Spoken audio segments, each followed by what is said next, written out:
విజయవాడలో సంచలనం రేపిన సాయికృష్ణ కేసు విచారణ కీలక దశకు చేరుకుంది. మ్యాజిస్టీరియల్ విచారణలో భాగంగా సాయికృష్ణ తల్లి విజయలక్ష్మి సబ్ కలెక్టర్కు తమ వద్ద ఉన్న ఆధారాలను సమర్పించారు. మరోవైపు మాజీ మంత్రి అంబటి రాంబాబు సహా పలువురు నేతలు కూడా విచారణకు హాజరై కేసుపై తమ అనుమానాలను వినతి పత్రం రూపంలో అందించారు. విచారణ అనంతరం మీడియాతో మాట్లాడిన సాయికృష్ణ తల్లి విజయలక్ష్మి తన కుమారుడి మరణంపై పూర్తి నిజాలు బయటపెట్టాలి అన్నారు.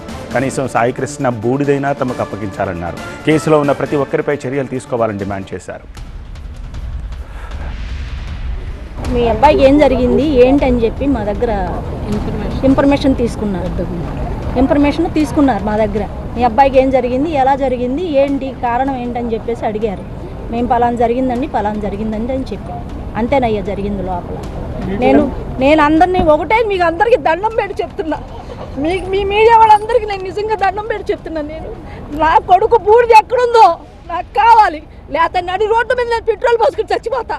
నాకు ఇంకంతగానే ఏమొద్దు, వీళ్ళ ఆస్తులు వద్దు, వీళ్ళ పొలాలు వద్దు, వీళ్ళ బంగారం వద్దు, నాకు అసలు ఏమీ వద్దు. నా బిడ్డ లేక నేను అల్లాడిపోతున్నా. 2 నెలలు అయింది. నాకేమి ఇచ్చారు? నా కొడుకు మీద ఇంకా ప్రచారాలు చేస్తున్నారు. ఆడి క్రిమినల్ అని అదేని ఇదేని మాట్లాడుతున్నాడు. ఇప్పుడున్నాడు కంటే నా కొడుకు ఏం క్రిమినల్ కాదు. నా కొడుకు నిజాయితీగానే ఉన్నాడు. ఆ నిజాయితీ నచ్చక ఈ నాగరాజు తీసుకొచ్చి పైన ఎక్కడో పడుకోబెట్టి మేకులు కొట్టి అతి దారుణంగా చంపాడు. దేనికి చంపాడో, ఎందుకు చంపాడో, ఎవడెవడ పాత్ర ఉందో మీ అందరికీ కూడా బాధ్యత ఉంది. తీసుకురావాలి, బయటకు లాగాలి. అంతే. నేను ఇంకేం అడగను మిమ్మల్ని. నాకు చాలా బాధగా ఉంది. నేను ఉంటానో చచ్చిపోతాను నాకు తెలవదు అయ్యా. నా కొడుకు పూడి నాకు ఇప్పించండి చాలు. నాకు ఇంకేమీ వద్దు. ఇలాంటి దుర్మార్గులు అసలు బతకనేకూడదు. ఎంతమంది ఉన్నారో ఇంతవరకు ఎవరెవరు ఉన్నారు?